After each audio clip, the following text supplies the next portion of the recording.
Good morning. Good evening. Good evening. I'm saying good morning, but it's evening. Let me turn off my banner so that I can see you guys and see what's going on here. Let's see. All right. Good afternoon. Sandra is the early bird. Sandra, I called you back, sweetie. I don't know if you got my message, but I did call you back. Good to have you this afternoon. There's Joe. And there's my sissy and brother-in-law. Hey, y'all. Hey, everybody. And there's KK. Hey, KK. Good to see you. Hi, darling. Hello, Linda Langdon. Linda. Yes. Hey, Laverne. You got my brain smoking today, girl. Smoking. I haven't worked like that in a long time. Laverne, I've been getting a lot of information about Johnny in the area of seeing Jesus. Okay. And him being in your house. I just little pieces of it come to me. Somewhere during the daytime, I've been seeing him around him a lot. But it is not bad. It's not good. It's just something that the Lord will do to him to make him aware of beingness, the presence of God. Yeah. And more so than anything else. Yeah, and here comes John Greason in the house. Greason J. Hello, John. Hello, Apostle Norman. Dr. Norman Norman E. Here's my sweetheart, D'Aquilin. Hadn't seen you on here in a while. Good to see you, D'Aquilin. Okay. And Sandra says she'll call me back later. That'll be great. Okay. Yeah. So let's do a quick affirmation meditation, slow down, center in, acknowledging who and what we are and where God is. Let's do that right now. If you would just stop whatever you're doing, if you can, and take a deep breath in and release it. Take another deep breath in and let it go. Let all concerns, hopes, wishes, let everything go right now. Like you leave your shoes outside, leave your mind outside for a minute, just for a quick minute. You can pick it up later. Just leave your mind and all the thoughts of the past or the present, even the present or the future. Let it all just sit aside for a while. And nothing's more important than this moment of acknowledging your core essence as God. And as you do that, I want you to repeat after me. I give thanks to thee, O God, for my existence. I give thanks to thee, O God, for my existence and for your presence. I give thanks for this awareness, the awareness of where you are, who you are. I give thanks for the awareness of my existence. And I surrender the illusion of being a personal self. I set aside the concept I have of myself. I set aside the concept I have of you. I set aside my concept of life. I set aside my concept of what it means to be eternal. I set aside all concepts, all imaginings of what that means. And I surrender the illusion of being a personal self, a mythical self. And so it is. And so it is. Very good. Very good. There's Sister Chris. Hi, Sister Chris. Enjoyed our conversation yesterday, darling. All right. What we're talking about tonight, young man. You've been a little bit slow today and a little bit laid back today. And yeah, it's like you're in a retreat or something. Um, I was just meditating a little bit while you're reading, and I send this out to all of you guys. Uh, what is causing a lot of upheaval in what is called the believer or the eternal essence in this dimension? It's like putting out mouse traps or putting out uh, bug scent or something that gets rid of the ants and the bugs. Mm-hmm. There are a lot of things in your life of the soul area that has kind of attracted itself to us by umbilical strings like spider webs. And what happens when you start waking up to the truth of the actual being, the being eternal self? It will automatically cause disturbances that a lot of people, a lot of us on the heart down to the ground energy, the lower dark energy, will instantly, through the ego, identify that as demonic attack. And it's not. Or if it is taken like that, it is an indication that you are moving into another awareness of more awareness of your true identity, and it causes the dirt in the bottom of the jar to get stirred up and come to the surface. The water in the jar is still the substance of what it originally was, but it's pulling up dirt, and the dirt a lot of times is the conditioned self, the thoughts, and the bad intentions, bad images, a lot of repeating. The mind gets busy, and the reason why it's doing that through the ego is to try to shut down the activity of finding out the no activity of your true identity, and you're going to be finding out that there's nothing else to be given to you because the great fixer, supplier, and eternal essence of your true identity covers everything. You'll also start finding out that there is no reason to get anything from God again.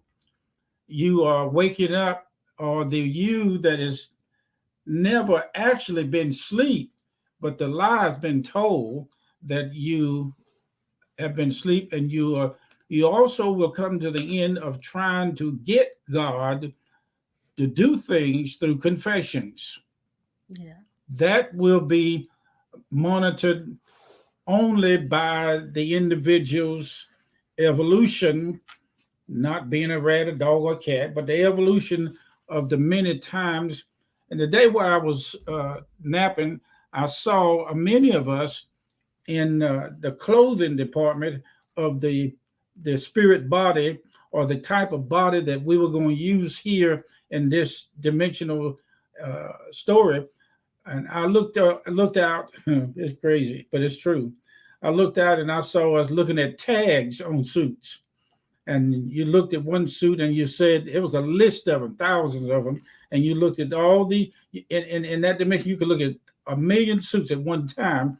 And you look at 1,000,000 tickets one time. And you glance through the past experiences with being in Moses as the eternal self, being in many of the saints as an eternal spirit, and also being in some of the people that now watch this, some of the people you chose as your father and your mother in your true essence. I'm not talking about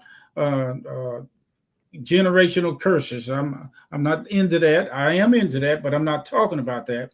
And if it is that, then it's okay. But with clarity, you will actually be able to tell the difference, and it won't matter whether it was generational curses or demon powers. You will find out that eventually what is going on in you is the big deal. The big deal. The big deal is bigger than the universe itself. The big deal is bigger than heaven. The big deal is bigger than deliverance. The big deal is bigger than you getting your money. The big deal is bigger than you having the right church. It's bigger than having the right marriage, the right relationship. It's bigger than trying to find happiness in things. And every time you get something that you want, you say God did it. And you also you're going to a place where this is bigger than you using your imagination to explain dreams and visions and gifts of the Spirit and anointings and healings and how God took you somewhere and brought you back and all the saints that you met in heaven is bigger than that. It's bigger than anointings. It's bigger than preachers, pastors. It's bigger than the brick and mortar. This that I'm talking about is bigger than your name. And incidentally, you have had many names, and none of them was the real you.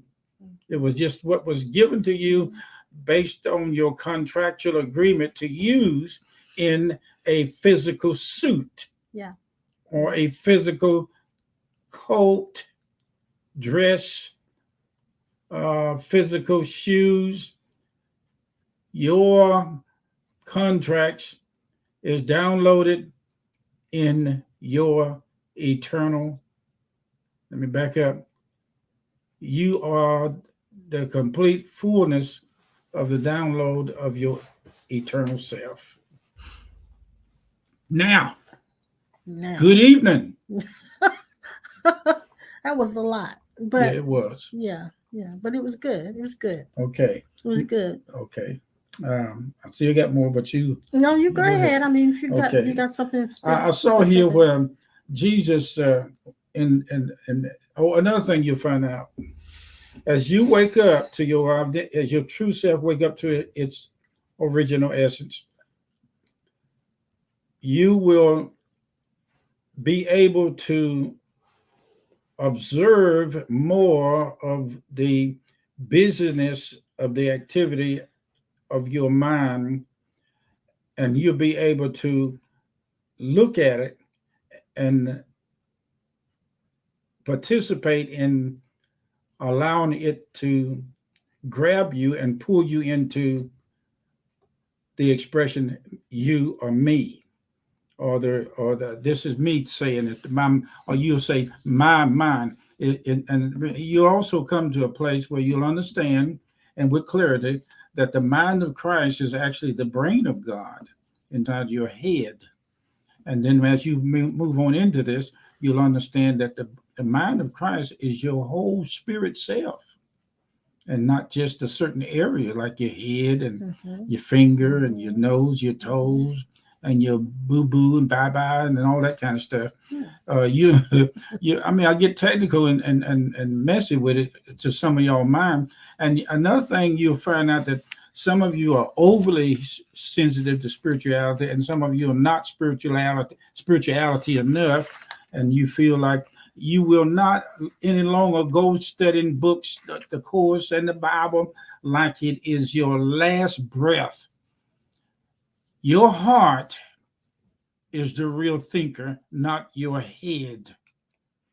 You'll find out more and more that you'll start adventuring in knowing, not information, not the formation of ideals, but the knower operating from the heart is different from knowing information from your head. You get to the place where knowing knowledge is not accumulative information from the heart. It is not accumulative information. Knowing from the heart is not accumulative information like we've been, like we go to school and to college to get. Well, in the West, and which is where we live, we are celebrated for the more information that we have accumulated. We're celebrated for having all of the knowledge that one thinks they should have. When in spiritual circles, other than the West, of course, and thankfully, it's changing in the West. There are a lot of people who have learned how to deal with their minds, more so than they did when we were first coming into spirituality. So there's a lot of people who are now beginning to understand that they don't have to live from that intellect 24/7. And I was talking with Sister Chris on yesterday, and we were talking about, and I don't know if it's because of the age factor where what age group we're in now, but we've kind of come to a place, and we shared with one another that now we're not trying to fix everything. That is made aware of too. We're not trying to fix everything, and we're learning to just be, and not do, but to just be. And that's a whole different way of living, to have to be before you do. In other words, I can do painting, but it'd be better if I be a painter. So I can be that before I do that. And I don't have to actually put a tag at the end of it at all. I can just be. And that being can do whatever arises in consciousness. And so it's a life of flowing, really. It's a life of flowing. Brother Oliver, I see your Olive. statement, the mighty companions. Is that what he said? Yeah. When I looked at that while she was talking, I saw my inner self drop to his knees and say, "Thank you." And dropping to knees is not worship, but it is gratitude. And the most powerful word you can say in the universe is "thank you." Yes. And I thank you for speaking that. I say that to the companionship of every one of you. I just sit here thinking, I'm going to tell you something extra that I found out about one of my visitations in the council chamber. Okay. And that little piece of information was this, and I said I can expand it in different areas. When I walked in, I was observing myself and the tables and the people that had been in the chairs, the seats around the living wood table of God. And this was where? It was in the council room. You know, like I said, it was in heaven in the council room. In heaven in the council room. And my experience of being over there. And as I began to look at it again, you have one of those aha moments. And all of a sudden, I had a chance to look at this 7 or 8 foot angel behind me. And I had a chance, a explosive image picture. The mind explode, boom, boom, just like that. And I saw, and I had a chance to, in my spirit, your spirit body, you can look 190 degrees, I believe that's it, all the way around at one time. You see 360, whatever it is. I'm trying to keep my focus. And anyway, I looked, and it finally was revealed to me who this light being was standing behind me. And it was somebody that is a part of my life who gave birth to me in the physical realm. But you thought it was someone else, didn't you? Yeah, I was thinking it was just an angel. Yeah, that's thought. What else did I saw? Well, the else that I thought it was a light being angel and all that stuff. Yeah. But then the revelation hit me. It said through knowing, that's your daddy.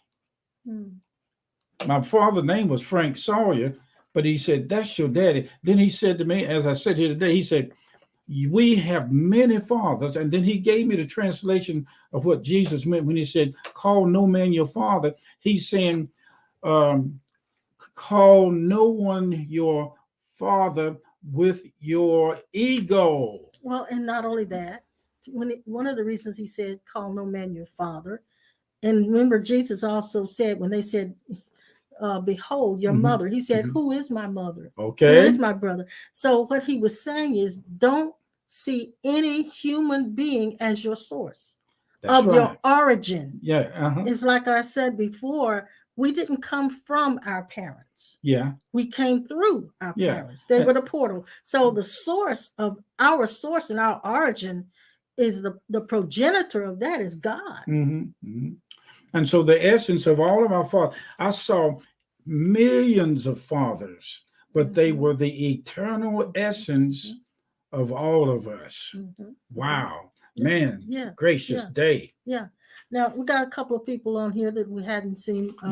Well, we've just tuned in. I'll say it like that. Okay. Carolyn just came in. Carolyn, actually, I was just looking at something about the undivided mind again, and you're the one that mentioned that before. She says, "To be is all, a challenge and yet a pleasure to learn to let go, to just be and let God direct my course. It's a practice. What will it take to just be in the present?" Okay. What is learning to let go is the mind finally submitting to the strength of your infinite self. I'm saying that because it would appear that some of us want to ask the question, how do I let go? And it's when that question come up, that's not the real you asking that question. And when you come to the place that you don't know what it means to let go, and you give up trying to finance or interpret, put value on something that says, I want to find out how to let go. Spirit has already done it in your true identity. And I've learned this over the years, that when a person, let's just say you are running and you're running from someone who you think is going to do something to you, to hurt you. And I need if you're running and you think that, and you run, say you run for 5 miles and you run for 10 miles, eventually you are going to get tired of running. Yeah. And you're going to let go. That's good. That's good. You're going to let go. So it's good. Most of us can't let go because we're not tired of running yet. And that is also a private sector of your infinite self, because the mind tries to figure out through the ego, when is this going to happen? Now, all these questions will come to an end. And I want to say this to you, babe. I want to say this to you. Not a rebuttal, but it's a thing. I'm going to help you to point the finger more at your real self working this thing that has already worked. It's been worked out. You couldn't have come into this world or this dimension of the story unless your eternal self surrendered for you. Exactly. Like I said in many of the classes, I was a contract put in front of me, and I always thought maybe if I read the contract, it'll say such thing as, this is how you let go of the past. This is how you get free from generation curses, and this is how the list is endless in our mind. But then I saw another hand come out from the side on a paper or contract, and he said, read the fine print, and the fine print was nothing else but God. Yes. He said, I would be in you, through you, surrendering you and letting go through you, by you. Yes. And dealing with the last part of her statement, Carolyn says, what will it take to just be in the present? And to be actually, Carolyn, we are already in the present. Because if you stop and just think about this for a moment, you are not in the past and you're not in your future. You are definitely here now. You're here now. But what does go to the past and to the future is my thoughts and my feelings. I can visit. I can visit with my memories, my past. I can visit with my imagination, my future. And so really neither of those exist. The past is simply a memory and the future is an imagination. So the only thing that is real is right now, which is where you already are. What we're saying, when you come to the depot, the train station, where you're coming off of the old conditioned train that run by wood and coal and even diesel fuel and electricity, you are now moving over to a different train that's on a different track. You own a new tracking device, and you're traveling into you're coming into the place of being a Skywalker instead of a step physical physical walker. And there are skywalkers. Well, watch this. You come into a place where you are no longer Johnny Walker or Red or Moonshine Walker. That's what brought up was Johnny Walker Red. Yeah, Oh. it's a moonshine called Johnny Walker Red and all that stuff. Yeah. Now you're moving into a place of. Is that a moonshine?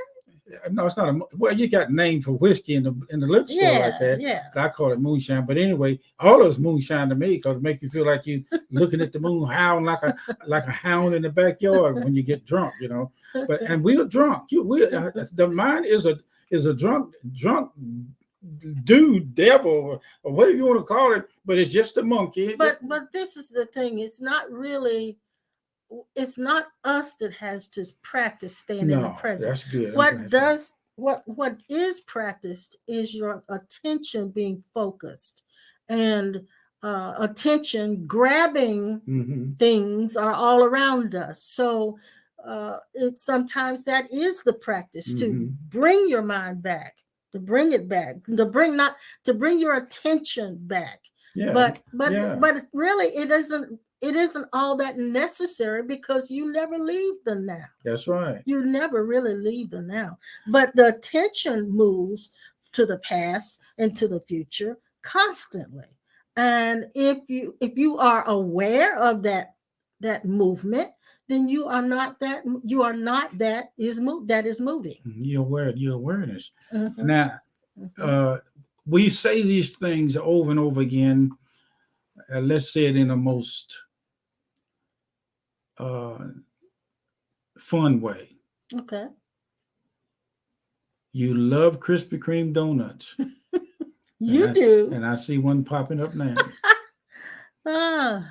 But you now have all of that under control, not by effort of discipline. And not by willpower. Not by willpower. You take a deep breath. Because now, like what Oliver said, you're moving into the new tracking device track. Is our reality.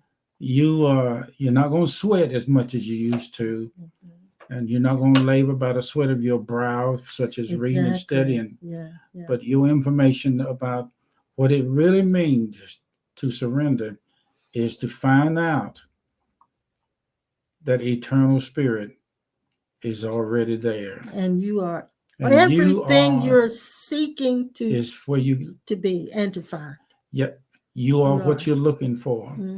You are what you're looking for. You are what you're waiting for. When I say looking, you're looking for that peace. You are it already. You just takes a little technical things in your inner self. But and there'll be days when you're saying, oh God, I don't sense the presence and that's of God. Because we really we long for the experience of peace instead of just being that in awareness. And so the experience of peace feels like I can just fall back on a soft blanket and let go. That's what the experience of peace is. But sometimes that experience comes and goes. So at some point, you will become saturated with having things coming and going, and realize that is real is that never comes and never goes. One of the biggest hurdles that I've had to deal with is my physical body going through some rough things like it did this morning. When my body and mind woke up, it was sick.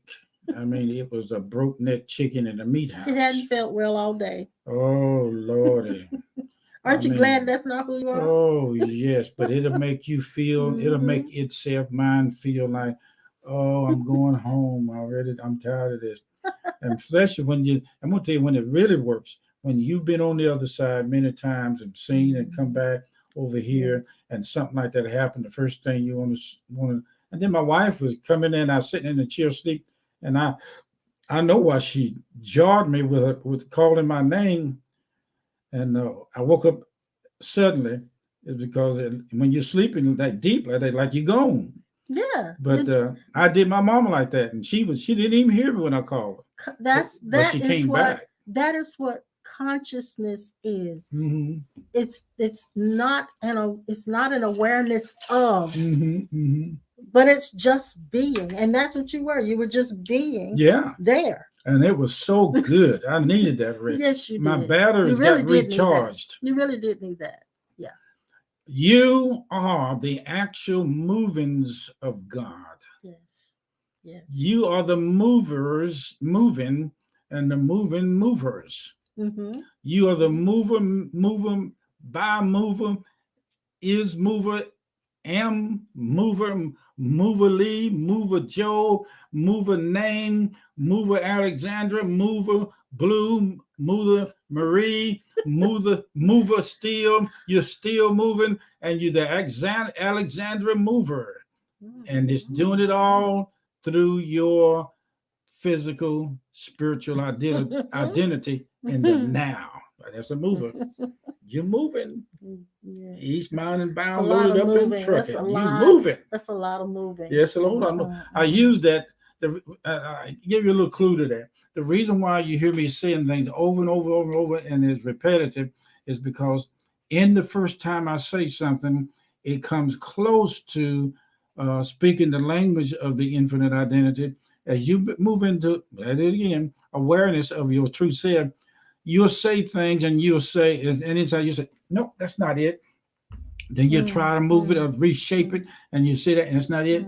And it's like, and preachers a lot, and maybe some of you guys, we would get a sermon together on Sunday morning and preach it, and it was really good to us. But when you get through that mind of say that, I just say, I didn't say what I really wanted to. I could have said that.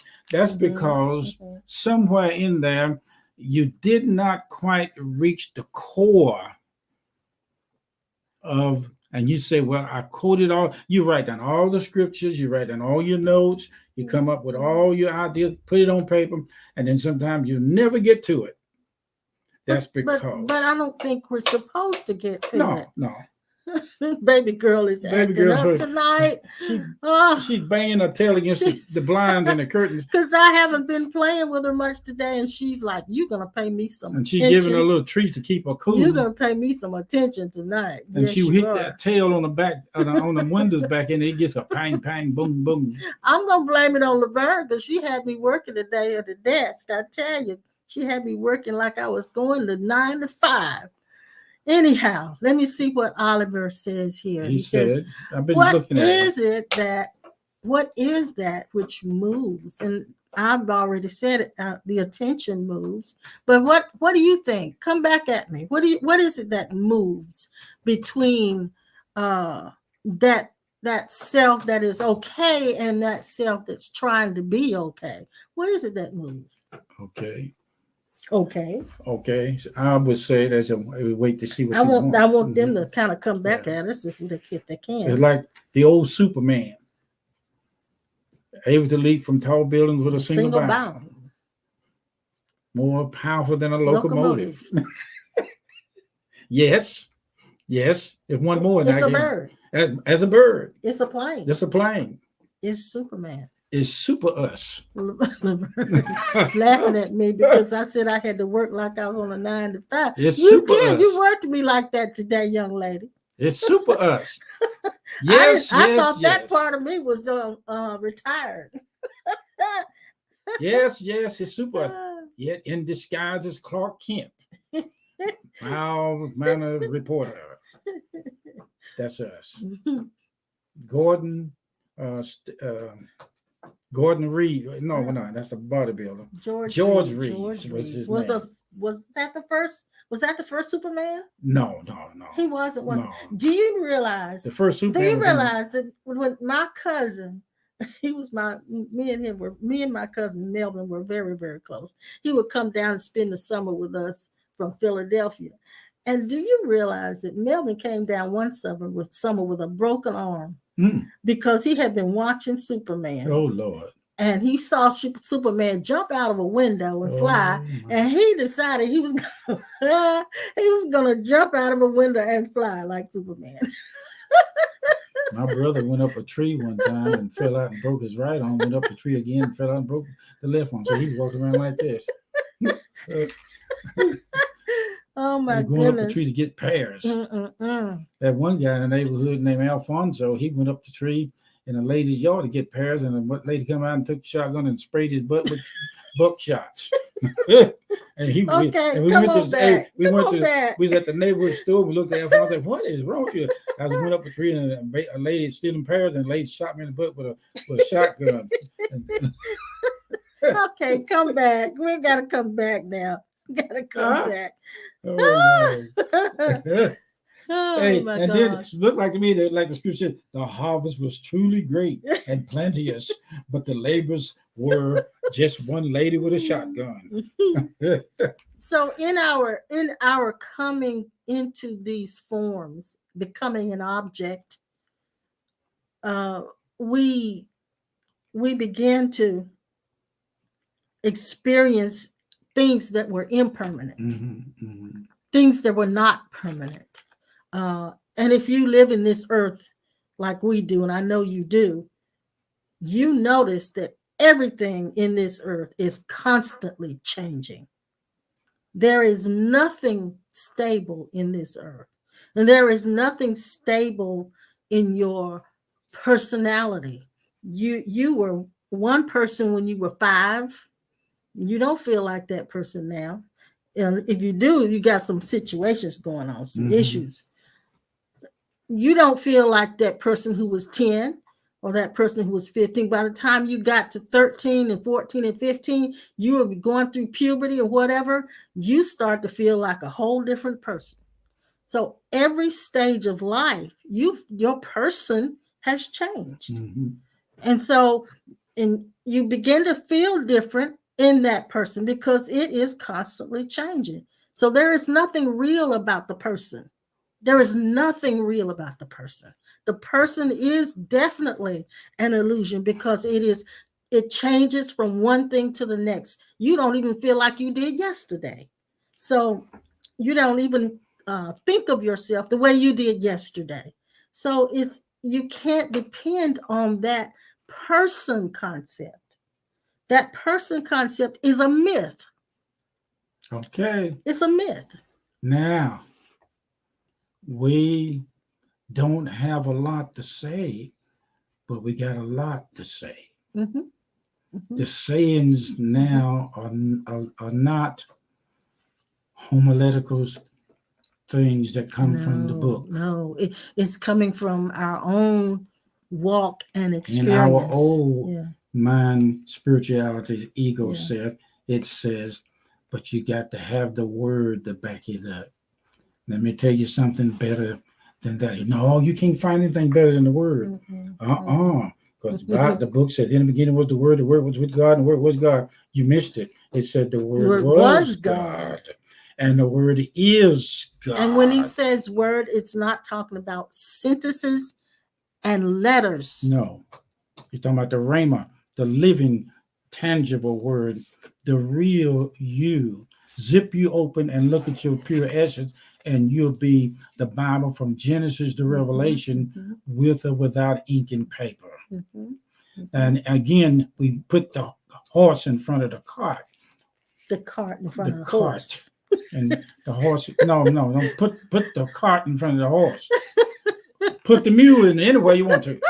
Put him out in the creek somewhere. There's my Linda. Linda says the form changes, the thoughts change, but the sense of self is changeless. That's right. Yeah. But we don't get caught up on.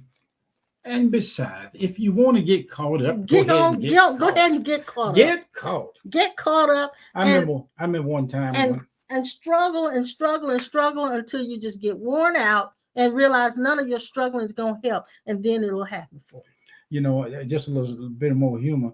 When I started driving at 16, I didn't quite understand the laws of stoplights, and the laws of speed. So all I knew in that day of driving around the hot rod guys, you want to blow your carburetor out by going fast as you could up the highway. I'll go up the highway and the police stopped me. I've done it many times, but didn't have no trouble. And he stopped me, and I told him, he said, let me see your license. And I told him, I said, here they are. And I gave them to him, and I said, you going to give me a ticket? He said, no. It scared me. He said, you're going to jail. I said, for what? He said, "You don't know, but this car is a deadly weapon, and you're using it Oh my gosh. speeding like that, doing 80 and the 55." Mm-hmm. And he said, "Get out." I got out and put your hands on the car. I did. He pat me down. He said, "Get in the car." He put me in the police car. I had to leave my car sitting out on the highway, and I was 16. And long story short, he got me downtown. I got in the back of the police car. Never been in the back of a police car. And took me downtown and put me in, went up the elevator. And first thing I asked him, I said, that's come from Conditioned Self and the Moonshine House. I said, now, if you noticed, he's telling you his story. So his attention just moved to the past. Yeah, it did. That's an example. Yeah. His attention moved to the past. Yeah, but it's not me. I'm just telling you what happened. Anyway, in the elevator, I was standing in the corner with two policemen, and the image came up, put my uncle, then all the moonshiners say that when they get you downtown in the elevator, they're going to beat your butt with a blackjack. And I looked around at both of them. I said, "Can I ask y'all a question?" They said, "Yeah." I said, "Are y'all going to whip my butt?" And he said, "No, we're not." And so I didn't resist him. But anyway, these are things that you have to go through in your day of discovery. And let me just give baby girl this last treat so she will be still here. Oh, she's hitting the blinds with her tail. So all I finally woke up. Okay, Linda's got another comment here. Neville Goddard says the word really means meaning, so the word of God would translate the meaning of God. Okay. Mm-hmm. Okay. That's good. That's good. But when you go into the mystical side of the word, you'll find out the space between each sentence, even the space between your name, is your true self. It's your eternal self in between paragraphs. Mm-hmm. The space in the room is who you really are. Here she comes. There comes baby girl. We didn't close the front door, did we? But anyway, she's not interested. We are into something that goodness. Does not ever end. There she is. Okay, darling. She's like, you didn't play with me all the day, so you're going to pay for this. But anyway, the Lord is being spoken to and spoken through. And one of the most amazing things I'm asking in a conversational prayer as I speak to all of you, that you will have the experience of awareness and seeing Christ, the eternal self, in everybody that you meet, those who you haven't met in the physical world. And I'm not speaking of the Holy Ghost in the sense of brick and mortar and doctrinal classes. I'm talking about your essence of eternal life, that everybody is, whether they save or not save, according to the juggernauts of the mind. I'm speaking only of that part that causes every man. Read the 16th chapter of Luke if you want to find it in the book. Read whatever it says in the course that you are as an eternal being, and that's it.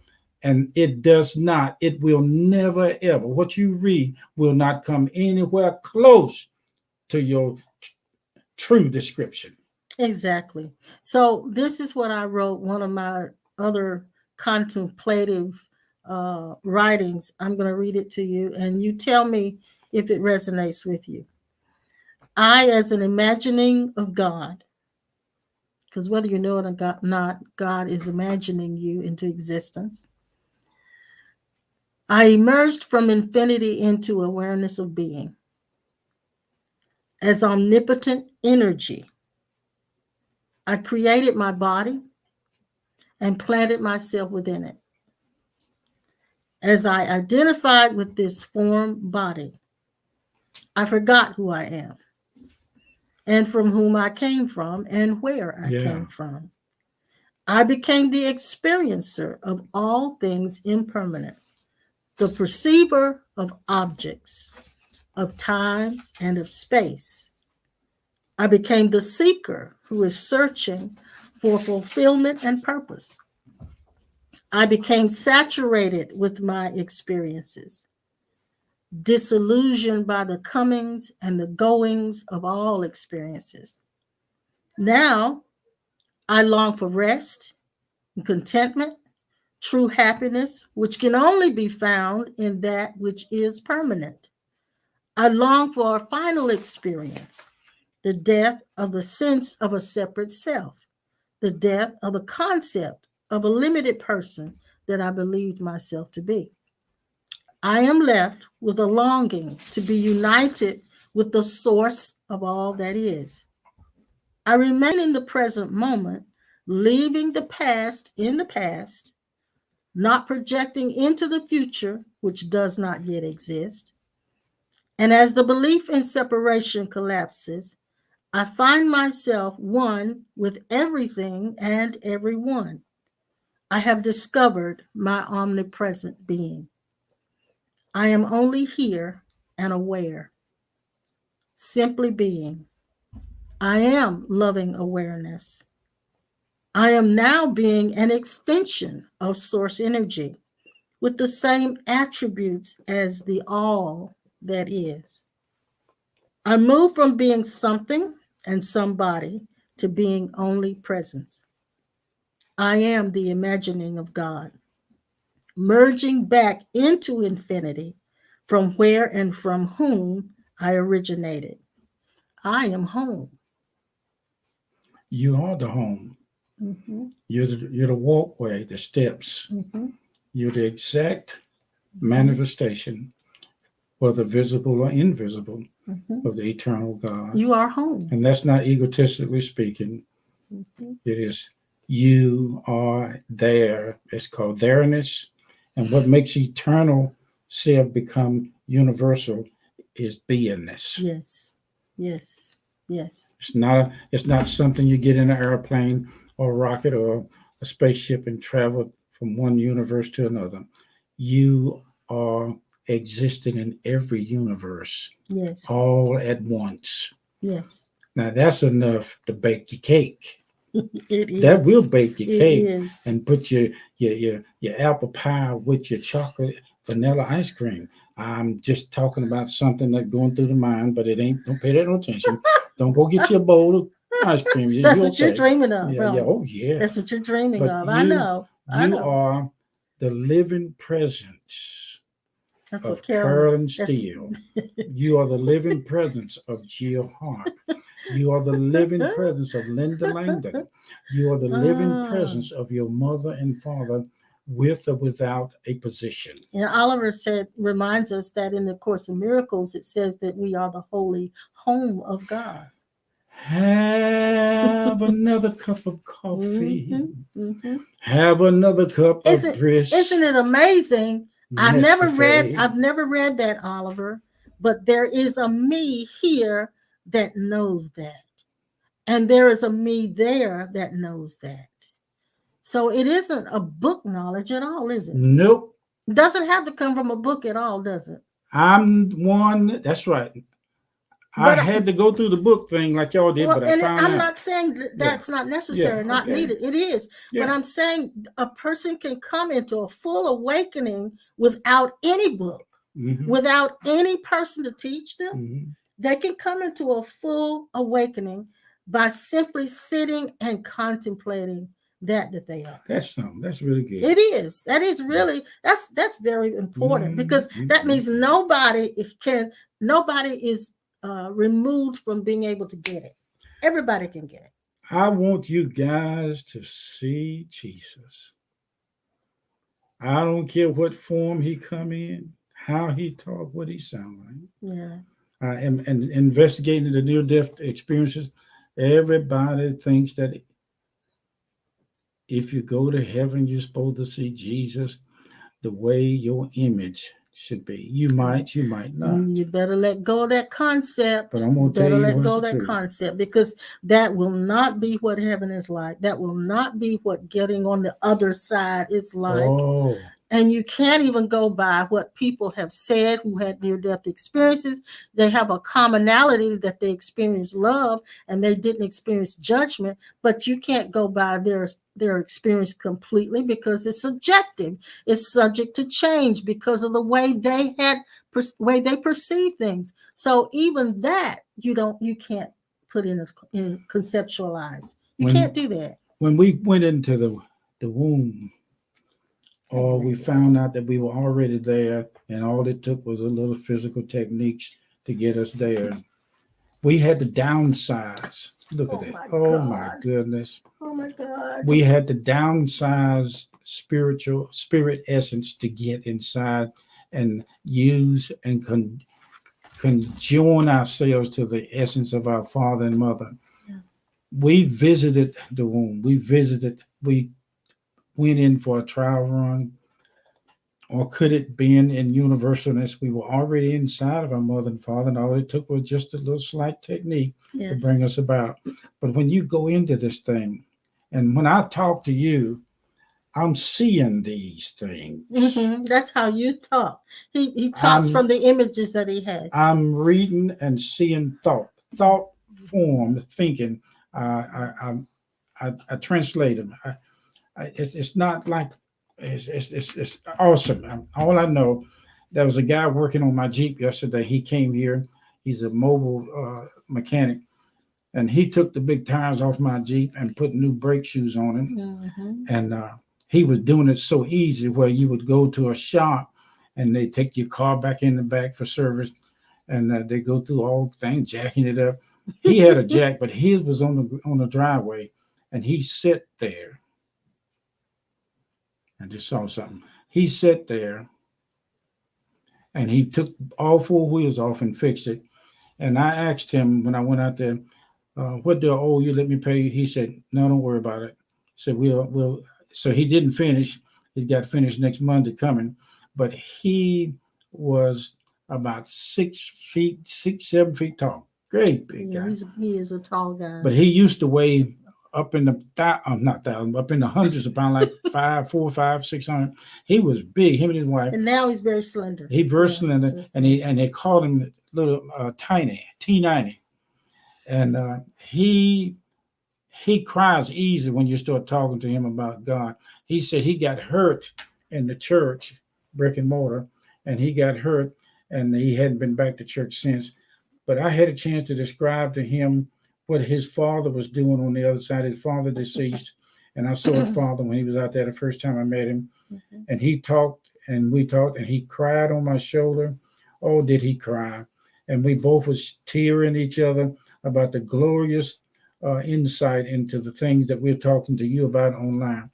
Look, we cannot ever have enough time in this dimension to talk about these wonderful, wonderful events of our spirituality. We want you guys to know that we appreciate you coming on with us. When we see your name come up on the screen, we always say this one is first and then the other follow. We are actually involved in appreciation more than words can describe. Mm-hmm. I wanted to mention something too. Mama Blue, Oliver's mom, I wanted to say to her, Catherine, please do. That we appreciate your love gift that you sent, sweetheart. Yes. Thank you so much. We did get that. Thank you. And want you guys to be praying for Mama Essie, who's now battling some kidney failure. So if you can be in prayer with her and Sharon, be praying for her. And I wanted to just mention what Linda's got here. She says, I love the analogy of a light bulb representing God covered by a colander. Oh, yeah. All the light coming through the holes in the colander. I don't know how you pronounce that, which represents each of us. We are the light of God. Yes, ma'am. Yes, ma'am. Hold on for a second. Let me reach this over here. Oh, what? Yes, hold on. What in the world? That's not what she wants, honey. Yeah, but anyway. Baby girl's acting up. He's trying to give her what she wants. But don't worry about it. We're still here. We're in the perfect state. We are now about to take off. Yeah. Because I don't think baby girl's going to let us do much more. But that's okay. It's all a part of it's like the woman that had the issue of blood. She come in the press and people touching her, and she touched the hem of Jesus' clothes and got healed. The distractions are divine distractions. There's no such thing as missing God through any kind of distraction. Well, I think we said what we needed to say tonight. Yeah, and I'm so glad that you guys tuned in to us. And of course, you know how to give. We put that up there, and we thank you for your support. And there are many of you who've been giving to Cornerstone. Thank you so much, and thank you for remembering that Cornerstone is a virtual church and it is still vibrant. So we'll be back on Thursday at 12:30 with Pastor Norma. Yes, Miss Carolyn, we'll be back with Yes. you. I see your notes here, and Yes. we look through them, and they are very precious. You Yes, guys have yes, been. yes. You always say that you worth more your weight than gold. And Linda says to give baby girl what she wants. What baby girl wants is a walk because she's probably got to do something.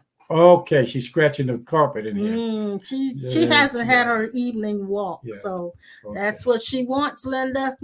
She's standing beside my leg here, and I'm scratching her, trying to keep her cool. Because when you scratch them, you know, Miss Linda, you scratch them, they like to be scratched, because they can't get back there to it or up there to it. So we scratch. Thank you again. She wants her walk and her dinner. You're welcome so much, Alexandra. Yes. Thank you so much. We look forward to seeing you guys again. We'll be back again, like I said, on Thursday at 12:30, and then back on Sunday at 10. Okay. God bless. See you later. Bye-bye. God bless you guys.